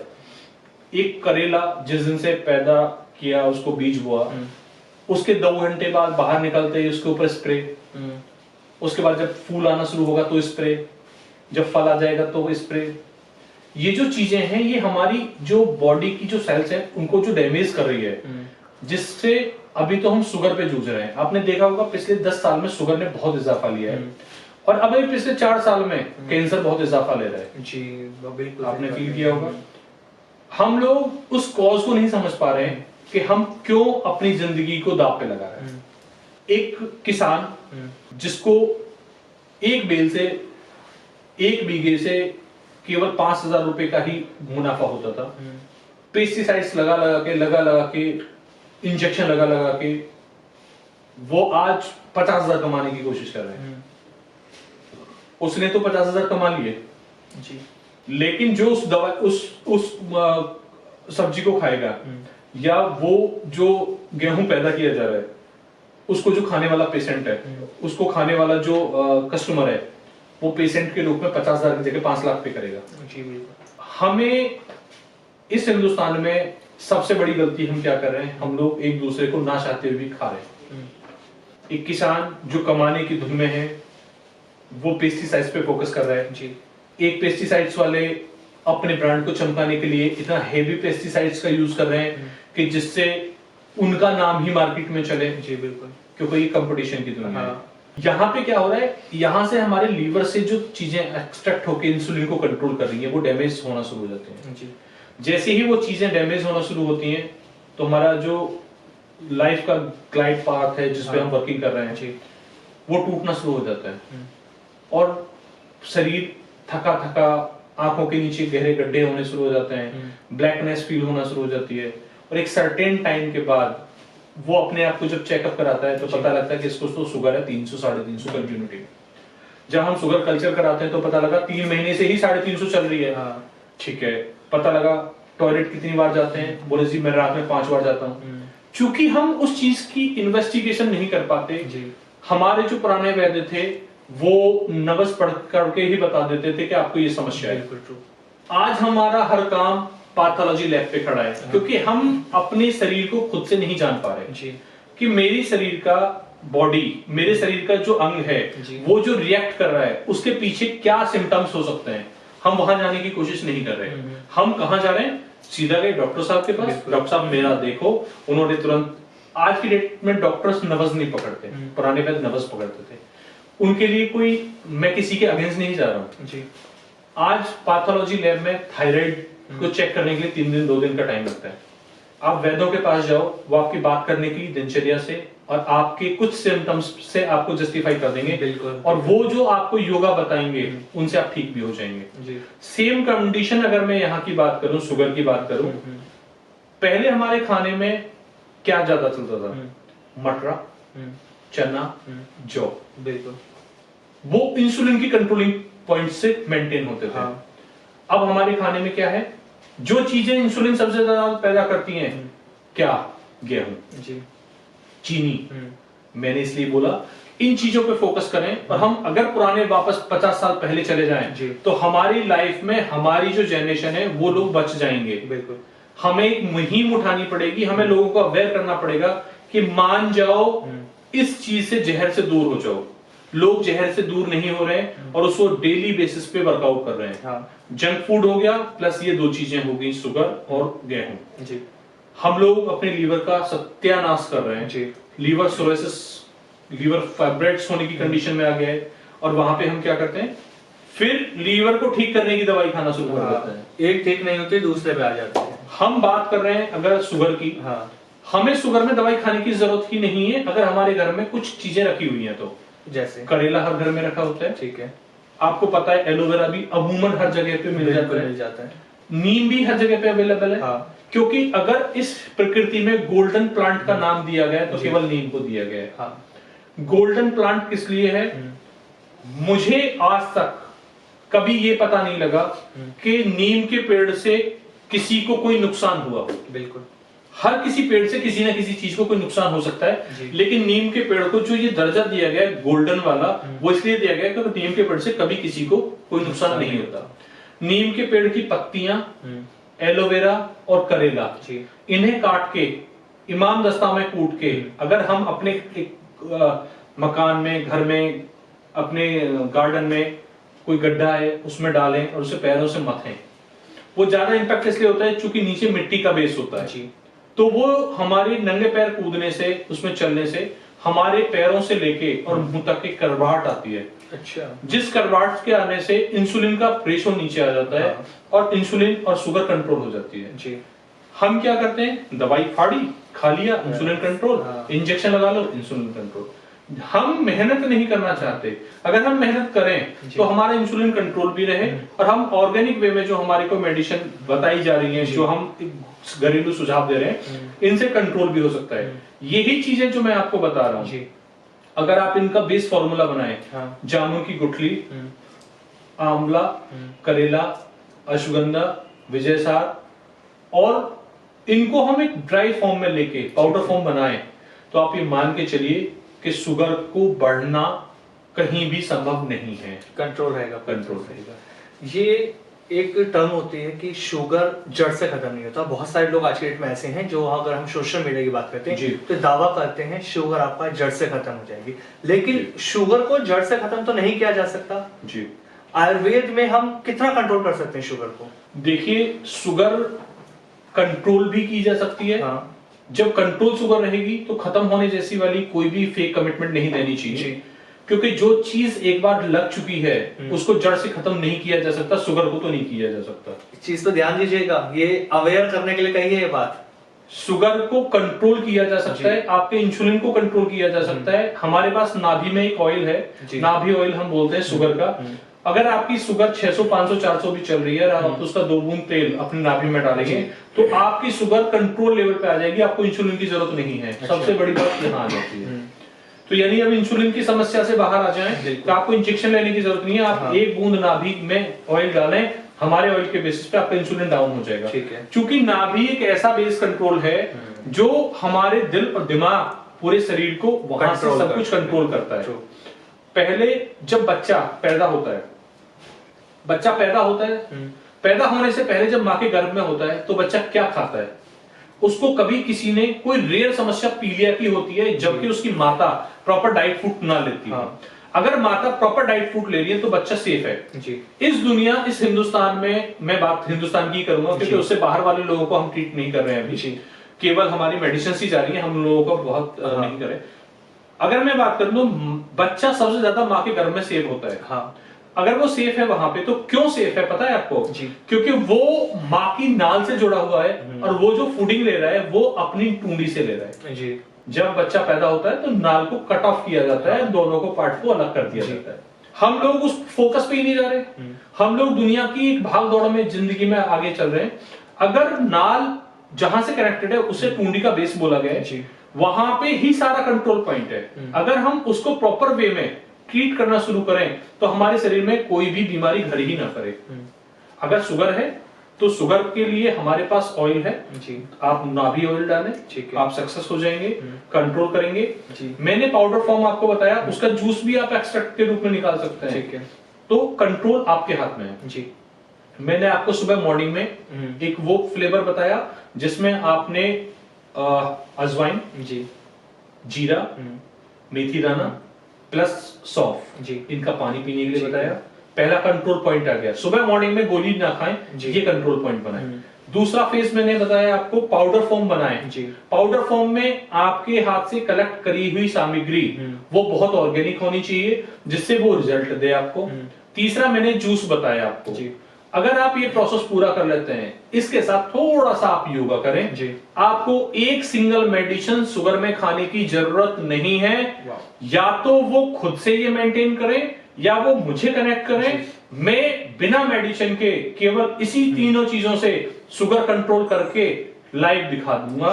ये मेरी जिम्मेदारी है। सर जैसा भी डायबिटीज को लेकर भी हमने बात कर ली, मतलब ये जो पॉडकास्ट है ना जी, आज ये घरेलू नुस्खे ऐसे दे दे के चला जाएगा ना लोगों को, कूट कर, जैसे ईमान दस्ता में कूटा जाता है ना, हम सामान कूटते हैं जड़ी बूटियां, ऐसे पॉडकास्ट में नुस्खे आप बता रहे हैं। जरूरी है हिंदुस्तान को बहुत ज्यादा ना आप कॉस्टली चीजें ना दो। हाँ, अगर आपके आयुर्वेद में दम है तो आप 5 रुपए की चीज से भी ठीक हो सकते हो जी। आप उसके लिए ना 2 लाख खर्च क्यों कर रहे हो?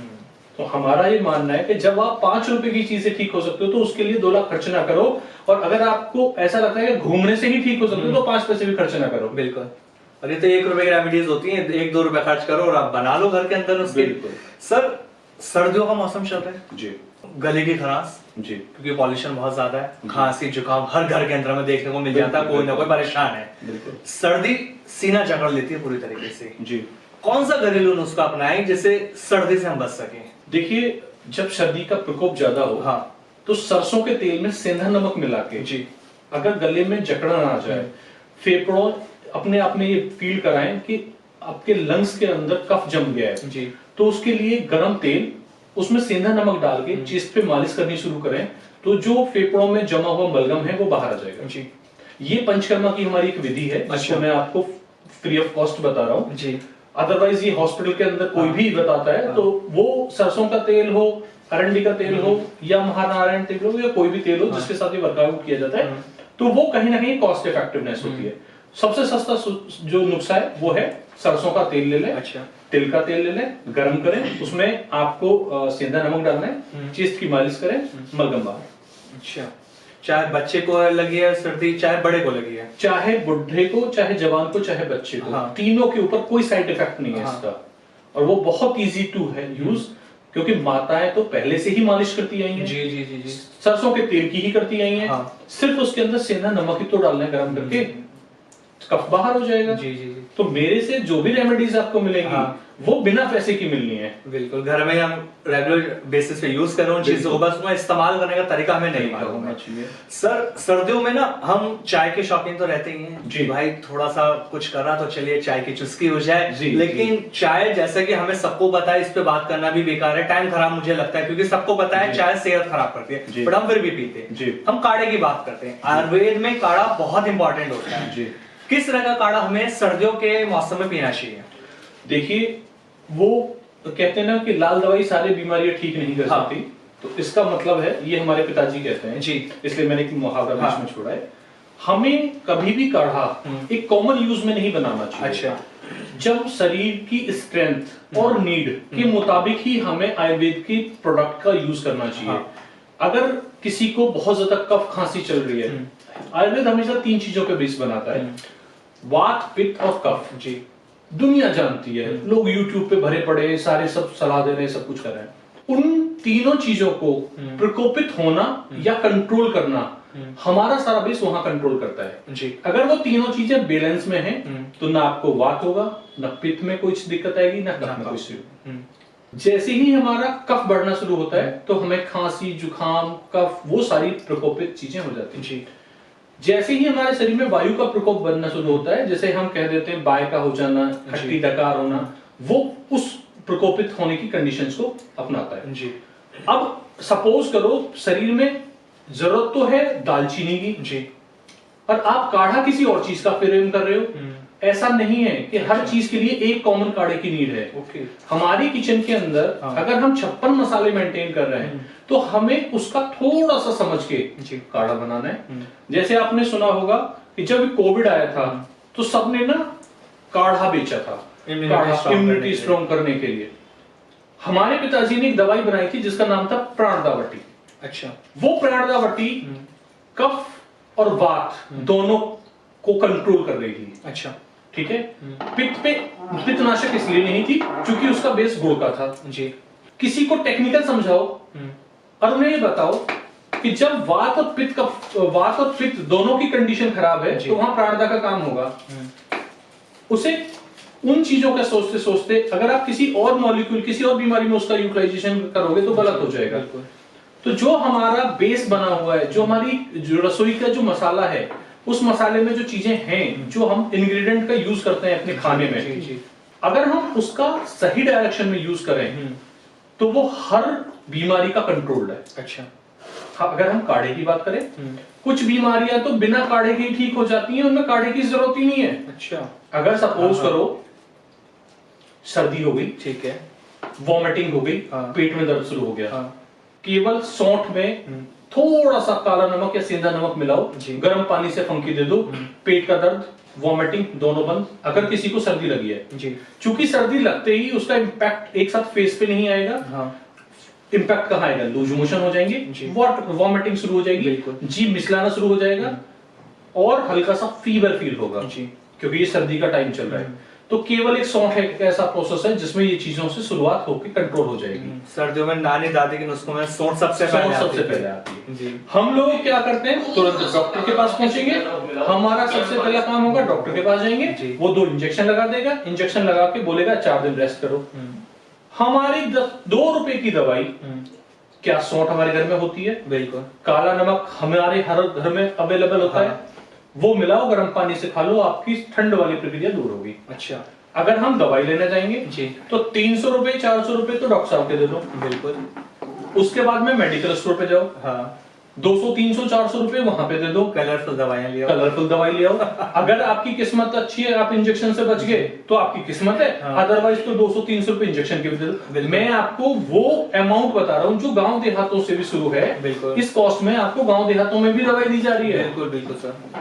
लेकिन अगर हम उसका एक थोड़ा सा दूसरा रूप देखते हैं, वहां पे सिर्फ और सिर्फ ज्यादा से ज्यादा 30 पैसे की सौंठ आपका इंतजाम कर देगी। बिल्कुल।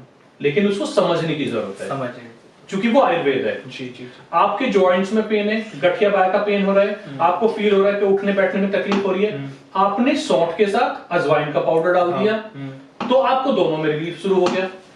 हम क्या करते हैं, अब जॉइंट्स में पेन है, घुटनों में पेन आ गया, एज फैक्टर शुरू हो गया जी। तो क्या हुआ, मेरे घुटने बदलवा दो। मैं कहता हूं आयुर्वेद में वो दम है कि आपको घुटने बदलवाने की जरूरत नहीं है, हमारे पास आ जाओ, हम बिना घुटने बदले ही आपको चला के दिखा देंगे। लेकिन सर कहते हैं ना कि घुटने तो इसलिए बदलवाने पड़ते हैं ना, जो ग्रीस जिसे कहते हैं, जो एक वर्ड यूज किया जाता है, ग्रीस खत्म हो गई तो घुटने बदलने पड़ेंगे, तो आयुर्वेद में वो रिकवर कैसे हो सकती है? सर जो एक वर्ड बोल देते हैं ना, हाँ। वो एक शब्द आता है विलेज बैरिस्टर वाला जी। ऐसे ही एक बात आती है डॉक्टरों के ऊपर भी। हाँ। मैं किसी को आक्षेप करने की कोशिश नहीं कर रहा जी, हूं, जी। लेकिन सर मुझे एक बात बताओ, क्या उस शरीर के अंदर कोई केमिकल खत्म हो गया जो वहां तक केमिकल नहीं पहुंचा रहा, या कोई ब्रेन टूट गई? नहीं सर। हाँ। होता क्या है, एज फैक्टर होने के साथ वार्मनेस आ जाती है, स्वलन आ जाती है। हाँ, अगर हड्डियों का घिसना शुरू हो गया है, बहुत केयरलेस वाली है, फैटी है कैंडिडेट बहुत ज्यादा, और वहां पे हड्डियां आपस में घिस रही हैं, हम आयुर्वेद में उसका भी ट्रीटमेंट दे देंगे। अच्छा। मेरे पास ऐसे भी पेशेंट आए जिन्होंने 9 साल तक, वो फीमेल बैठ के टॉयलेट नहीं कर सकती थी जी। उनके पैर ऊपर की तरफ मुड़ गए थे। जब हमने नोएडा वाला हॉस्पिटल खोला, उस हॉस्पिटल पे हमारे पास सबसे पहली पेशेंट वही आई थी, और हमने 4 महीने के भीतर में उनको उनके पैरों पे बेड पे हाथ रख के मूवमेंट करना शुरू कर दिया था। ये पावर है आयुर्वेद की। अगर हम बात करें, देखिए आयुर्वेद को समझने की ही जरूरत है। आयुर्वेद में करना ना करना, पानी ठंडा पीना या गर्म पीना, किस टाइम पे क्या खाना और क्या नहीं खाना, केवल इन 6 बातों के ऊपर पूरा आयुर्वेद डिपेंड करता है। चलिए यहीं पे आ जाते हैं सर, पानी वाली बात करी, बहुत अच्छी बात करी, क्योंकि सर्दियों का मौसम है ना, गर्म पानी का ट्रेंड चल जाता है कि जरा सा कफ हो रहा है, कुछ होता है, चलिए गर्म पानी पी लेंगे, हमारा ठीक हो जाता है। गर्म पानी क्यों नहीं पीना चाहिए हमें? देखिए पूरे आयुर्वेद में एक चीज कही है कि ओवर लिमिट हर चीज बुरी होती है। हाँ। अगर आप पूरे दिन गर्म पानी ही पी रहे हैं, अगर ऐसा होता तो कुदरत, प्रकृति ना आपको गर्म पानी ही मुहैया कराती जी, क्योंकि उस प्रकृति ने ना हर चीज के हिसाब से ही शरीर को बनाया था जी। अगर हम आज गर्म पानी बहुत ज्यादा ओवर लिमिट में जाएंगे तो जिस दिन हमें गर्म पानी पीने की जरूरत पड़ेगी तब तक हमारी बॉडी का इम्यूनिटी उसको एब्जॉर्ब कर चुका होगा और हमारे ऊपर गर्म पानी असर नहीं करेगा। हमें ठंडा पानी प्रकृति ने क्यों दिया है कि जब हमें जरूरत होती है तो हम गर्म पानी कर सकें और उसका यूटिलाइजेशन करें तो उसका इंपैक्ट आएगा। अच्छा। जैसे मैं आपको एक चीज बताता हूं, आज की डेट में हर आदमी एंटीबायोटिक खाने की कोशिश करता है। बिल्कुल। चोट लगी उसको तुरंत डॉक्टर एंटीबायोटिक इंजेक्शन और एंटीबायोटिक दवाई देते हैं। हमारे आयुर्वेद में गूगल्स के नाम से चीजें होती हैं जो एंटीबायोटिक का फर्स्ट फेज होता है। आज की डेट में एक सर्टेन टाइम के बाद जब आप बहुत ज्यादा एंटीबायोटिक खा लेंगे और जब आपको नीड और ज्यादा पड़ेगी तो उस टाइम पे आप कहां जाएंगे? आपकी बॉडी तो वो कंज्यूम कर चुकी है, तो अब आपकी बॉडी की जो रेजिस्टेंस पावर है वो उससे ज्यादा ही डिमांड करेगी। तो आखिर आप कितने हाई लेवल की एंटीबायोटिक खाएंगे? जहां आपका काम सिर्फ माइनस ही चीजों में काम चल रहा था वहां आपको आज 1000 mg का एंटीबायोटिक दे दिया तो आपकी बॉडी किस लेवल पे जाएगी 4 साल बाद? बहुत ज्यादा उसे चाहिए होगा। सेम कंडीशन गर्म पानी है। गर्म पानी हमारी बॉडी के लिए एक एंटीबायोटिक के तरीके से काम करता है। जब हमें कफ खांसी होती है तो वो गर्म पानी उसको कंट्रोल करने की कोशिश करता है। अगर आप रेगुलर बेसिस पे गर्म पानी पिएंगे तो वो जिस दिन उसकी जरूरत पड़ेगी तो गर्म पानी काम ही नहीं करेगा। सर सुबह उठ के भी कहा जाता है ना कि गर्म पानी आप पियो तो आपका पेट एकदम साफ हो जाता है। बहुत सारे लोग होते हैं जिन्हें आदत होती है सुबह उठते ठंडा चिल्ड पानी वो लोग पीते हैं। यहां मैं एक बात कहना चाहूंगा जी, आयुर्वेद में ठंडा पानी निषेध है। अच्छा। आयुर्वेद ठंडे पानी को कभी भी नहीं बोलता कि आप फ्रिज का पानी पियो। मटके का पानी तक का प्रेफरेंस है आयुर्वेद में, फ्रिज के पानी का कहीं कोई जिक्र नहीं होता। आयुर्वेद ये कहती नहीं है कि आप बिल्कुल चिल्ड पानी पियो, क्योंकि जब ज्यादा चिल्ड पानी आप पिएंगे तो आपके शरीर में बीमारियों का आना शुरू हो जाएगा। अच्छा। उसने प्रकृति के द्वारा दी गई उस चीज को जो हमारे पास नल द्वारा, समर द्वारा या गंगा के पानी के थ्रू जो हमारे पास चीजें आई हैं उनके हिसाब से बॉडी की रेजिस्टेंस को मेंटेन किया है। अगर हम उसमें फेर बदल या बदलाव करते हैं तो वो फिर हमारी मैनिपुलेशन है जिसको लेके हम शरीर के साथ छेड़छाड़ कर रहे हैं। हम सादा पानी पीते हैं बिल्कुल ठीक है, हम गर्म पानी पीते हैं बीमारी में तो भी ठीक है। अगर हम रेगुलर गर्म पानी पी रहे हैं तो कहीं ना कहीं हमारी इम्यूनिटी डाउन होनी शुरू हो जाएगी। हर चीज की एक लिमिट होनी चाहिए, आयुर्वेद तो यही कहता है, लेकिन हम उस चीज को लिमिट ना करते हुए क्रॉस कर देते हैं।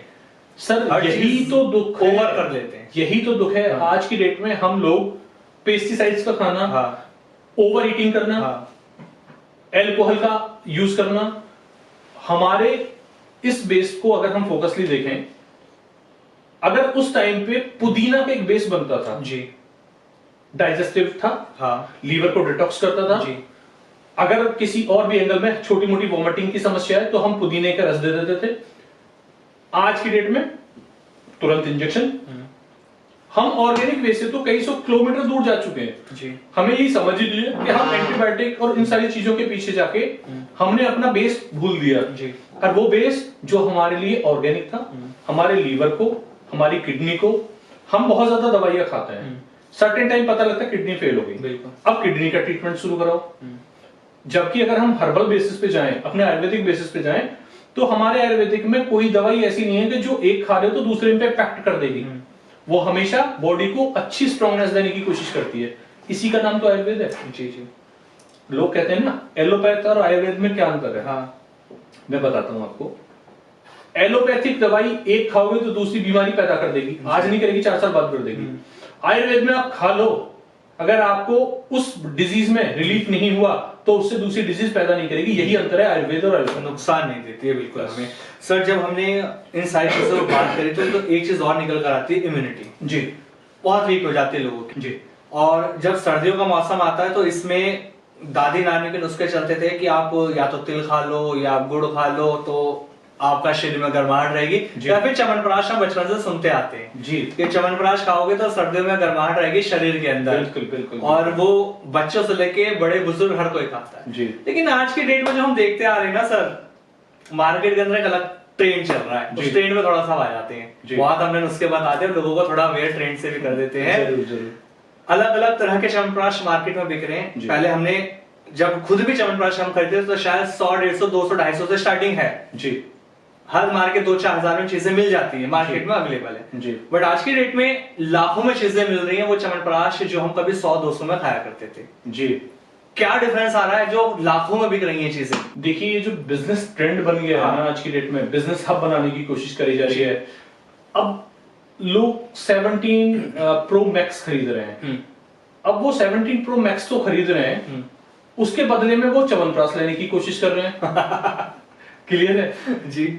जब आपका काम 17 प्रो मैक्स तो आपको नई टेक्नोलॉजी को एडॉप्ट करने में चाहिए था, लेकिन अगर आप फील करेंगे कि जो चीज आप लाखों इन्वेस्ट करके करने की कोशिश कर रहे हो उसे आप 2500 1500 रुपए में अपने घर में खुद ना बना लो।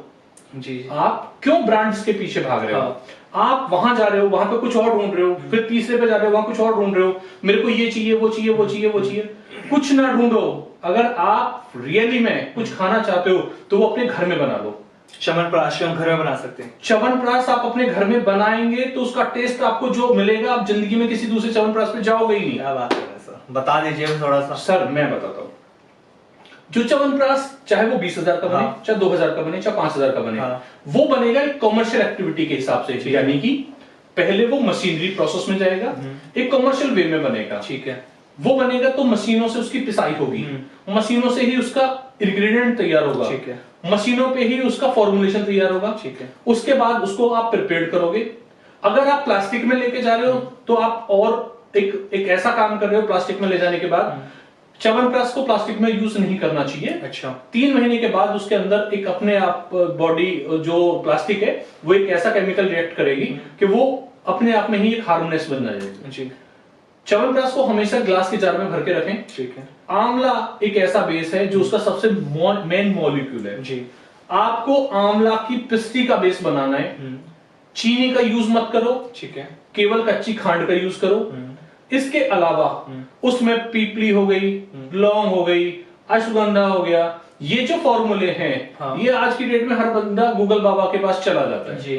कोई उसमें डालेगा पुनर्वा मंडूर डाल देगा, कोई उसमें हीरा भस्म डाल देगा, कोई सोने की भस्म डाल देगा, कोई चांदी की भस्म डाल देगा, कोई इसमें कुछ डालेगा। तो ये भस्म जो आपने नाम लिए तीनों के, सोना चांदी के, जी, क्या नया निकल कर आता है? भस्म डालने से क्या ज्यादा ये असरदार बन जाएगा?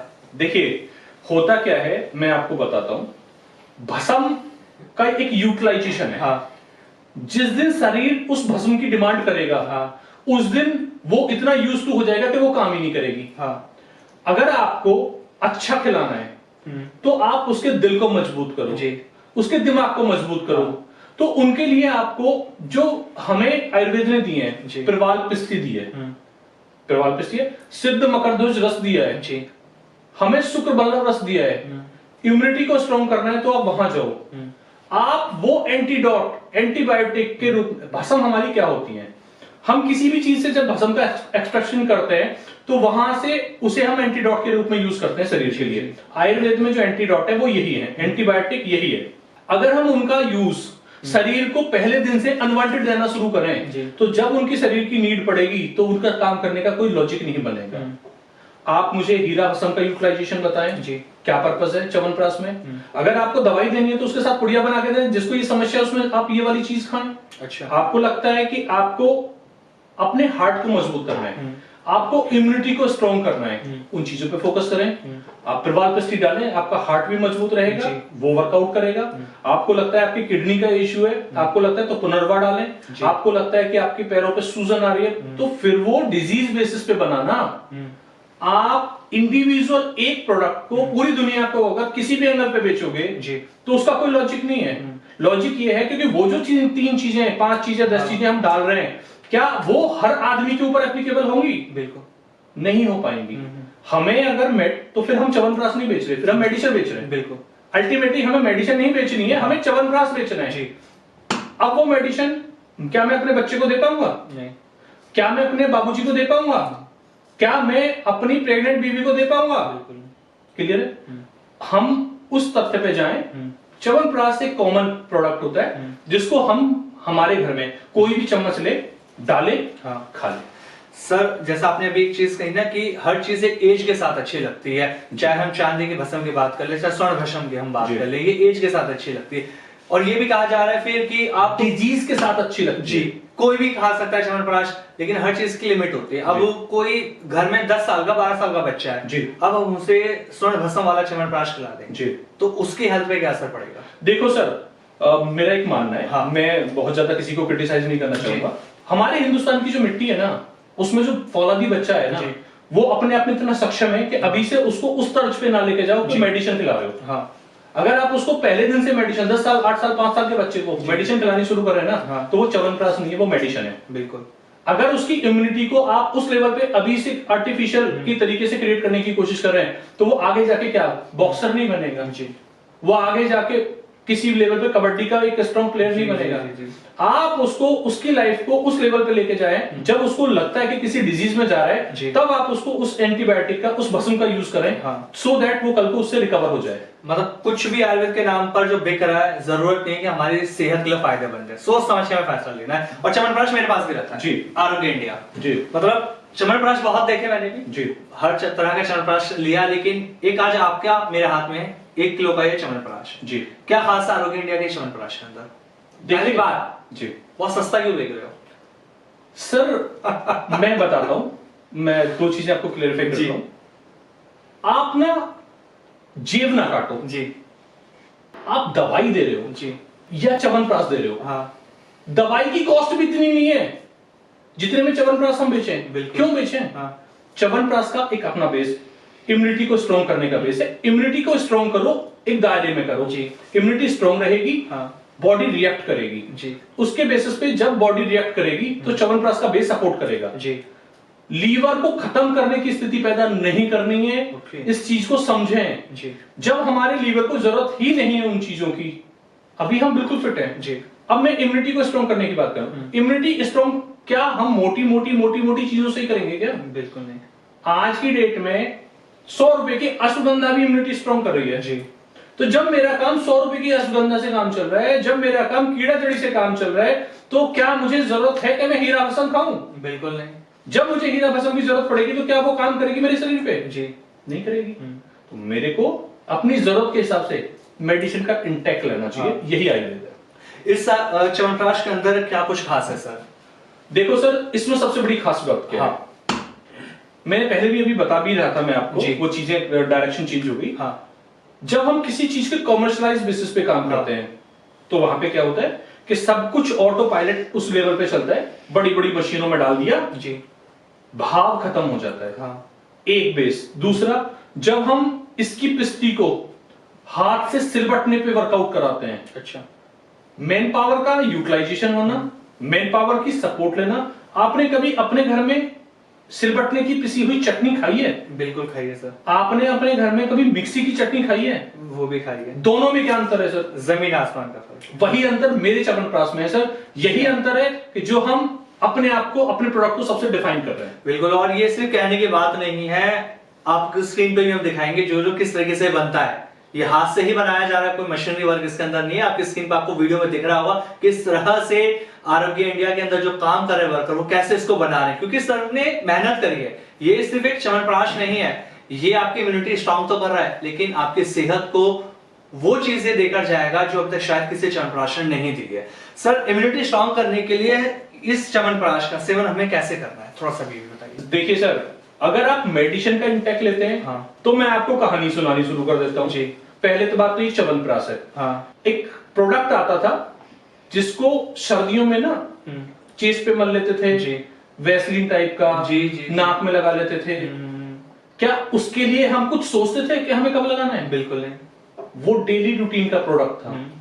तो ये दवाई नहीं है सर, ये डेली रूटीन का प्रोडक्ट है। जैसे आपके घर में हल्दी है, जैसे आपका दूध है, जैसे आपका अजवाइन है, जैसे मिर्च है, वही आपका च्यवनप्राश है। अगर आप वो फील के साथ इसको यूज करेंगे तो फिर आप इसको दवाई की तरह यूज ना करें। बिल्कुल। इसको मैं अभी आपको खिला के दिखाता हूँ, इसको बस ऐसे ही खाना है। अच्छा जी, ये तो हम भी, हमारे पास च्यवनप्राश भी है और स्पून भी है, तो सर ने लाइव हमें खिलवा ही रहे हैं, तो टेस्ट करके देखते हैं, क्योंकि सर बहुत टाइम हुआ च्यवनप्राश हमने भी नहीं खाया है। प्लीज आज टेस्ट करिए और मुझे बताइए। आरोग्य इंडिया का च्यवनप्राश हम भी खा लेते हैं कि आखिर क्या इसमें खास आपने मिलाया है। जरूर। टेस्ट तो आपका बहुत अच्छा है। बेसिकली सर, जो मैंने अभी आपको एक अंतर बताया ना कि घर में पिसी हुई अपने सिलबटने की चटनी और मिक्सी में पिसी हुई चटनी में जो डिफरेंशिएट होगा, वही डिफरेंशिएट हमारे च्यवनप्राश में होगा। मैं इंग्रेडिएंट की बात नहीं करूंगा।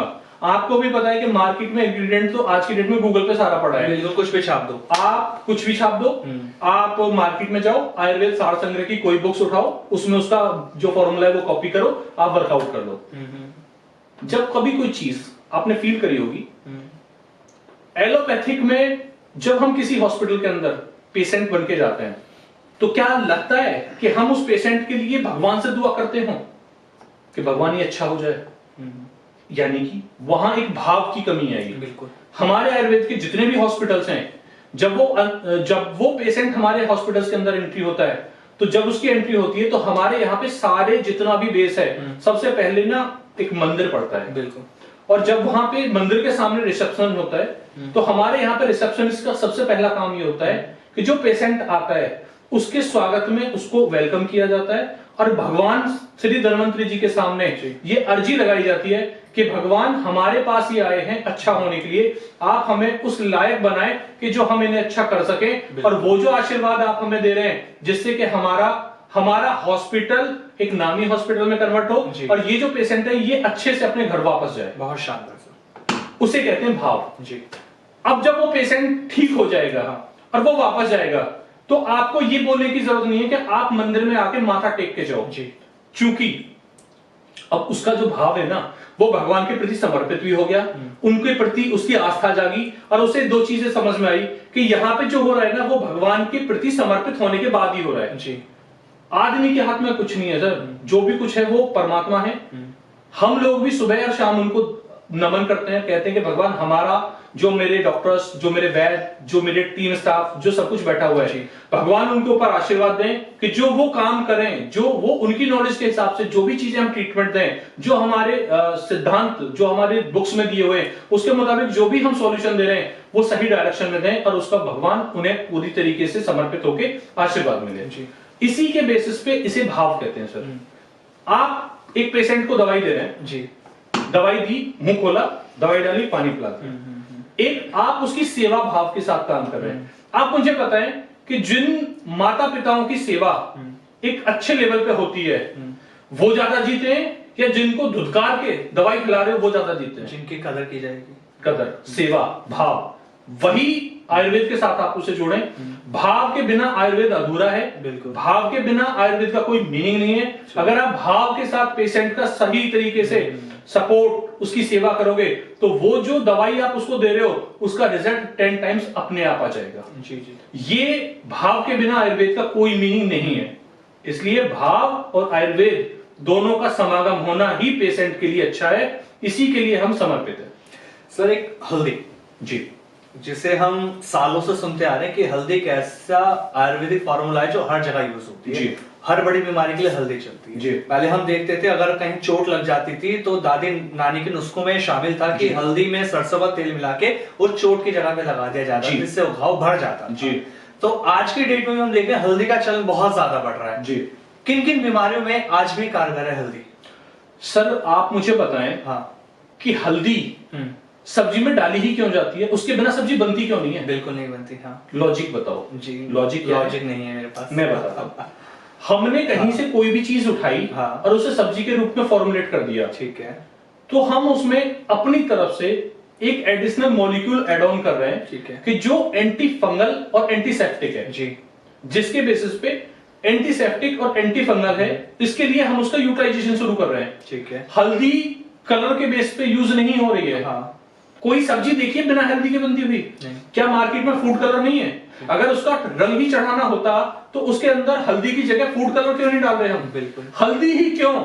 हल्दी इसलिए है क्योंकि हमारे जो हमें दिया गया है आज तक, वो खाने में एक एंटीडोट डाल के ही हमें खिलाया गया है कि बाय द वे कोई ऐसी चीज उसके अंदर आ गई है खाना बनाने में। हमने सब्जियां बोई, सब्जियों में हमने वर्कआउट किया, कीड़े उसके ऊपर चले, सांप घूम के चले गए, कुछ भी हुआ, जब हम उसको बॉईल कर रहे हैं, बॉईल करने के साथ हमने उसको हल्दी भी डाल दी, तो कुछ भी ऐसी चीजें जो हमारी बॉडी को हार्म ना करें, उसके लिए हमारे माँ बापों ने, हमारे बड़े बुजुर्गों ने, वैद्यों ने, ऋषियों ने उस चीज का एक इंग्रेडिएंट हमें पहले दिन से मोहित करके दे दिया कि आपको ये डालना है।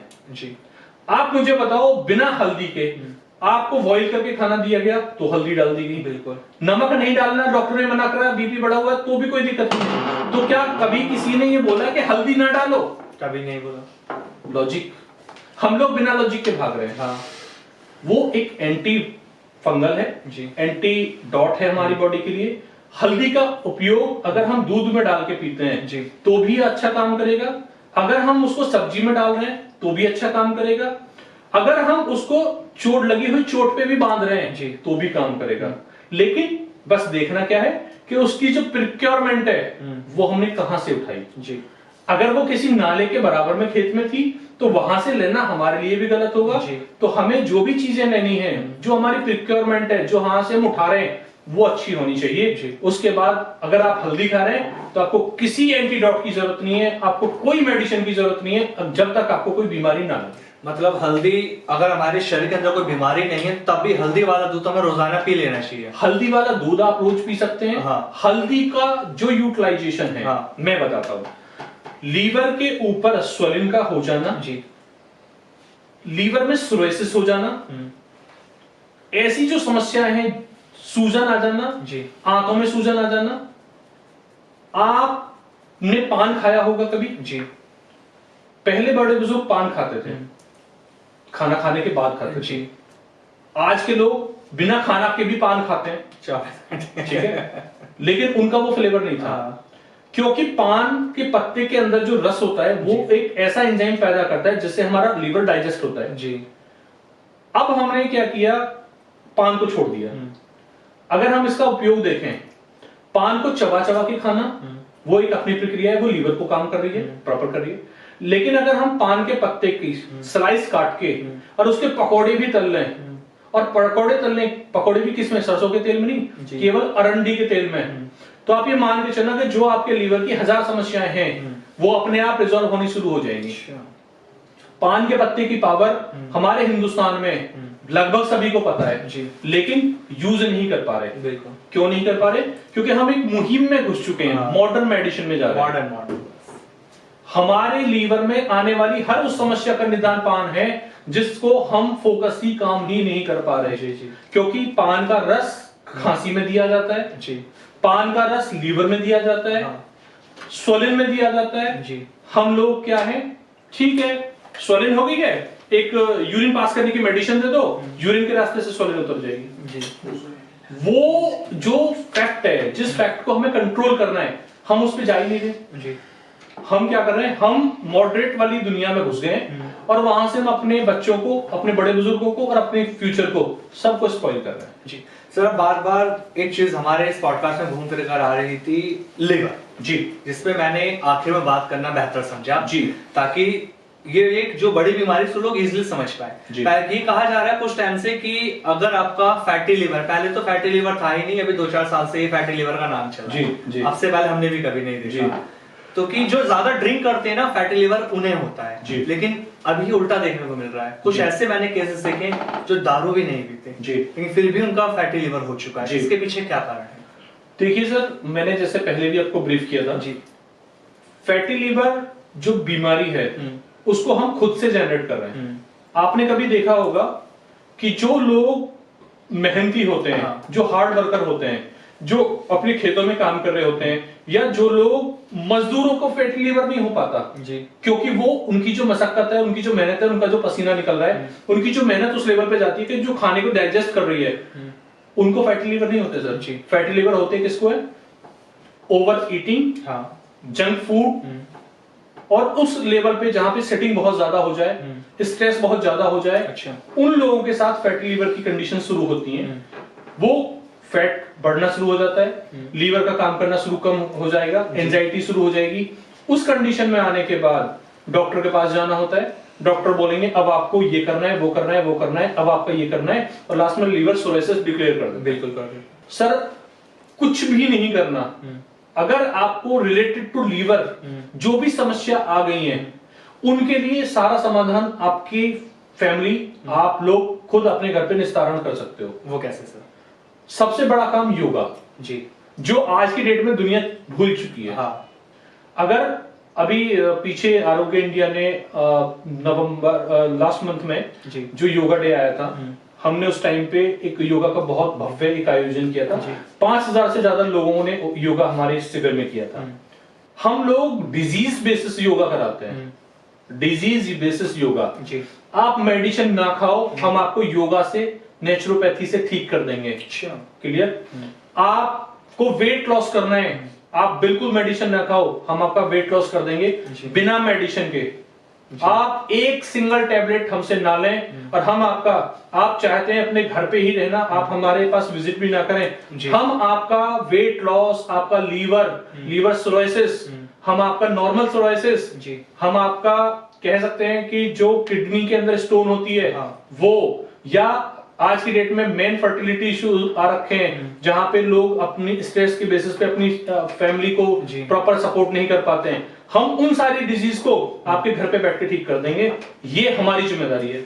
बिल्कुल, आरोग्य इंडिया ने यही जिम्मेदारी तो ले रखी है कि लोगों को बेहतर रास्ता दिखाना। और ये पूरा पॉडकास्ट का जो निचोड़ था वो यही था कि जो किचन आप लोगों ने अपने घर के अंदर बना लिया है ना, उसे भूलकर रसोई बना लीजिए। क्योंकि अगर आपने रसोई अपने घर के अंदर बना ली तो हर बड़ी गंभीर बीमारी जो आपके शरीर में आपके साथ चल रही है, सुबह से लेकर शाम तक हम हजारों बीमारियों को जन्म दे रहे हैं अपनी ही गलतियों से। लेकिन ये पॉडकास्ट आपको सिखा के जाएगा कि कैसे आपको फिट रहना है। और आरोग्य इंडिया की यही मुहिम चल रही कि लगातार आपको घर बैठे कैसे फिट करना। कोई दवाई नहीं खिला रहे, कुछ नहीं कर रहे, सिर्फ घरेलू नुस्खे बता रहे हैं। ये घरेलू नुस्खे करके आप पूरी तरह से फिट हो सकते हैं। अगर आपको कोई और जानकारी चाहिए तो लिंक डिस्क्रिप्शन में लगातार मौजूद है। इन डिस्क्रिप्शन में लिंक पे जाकर, नंबर पे जाकर कांटेक्ट कर सकते हैं आरोग्य इंडिया से। क्योंकि आरोग्य इंडिया में जब आप बात करेंगे तो आपको पता लगेगा कि जीवन कैसे बदल सकता है आयुर्वेद से। सब बहुत धन्यवाद आपका इस पॉडकास्ट में आने के लिए। नमस्कार सर।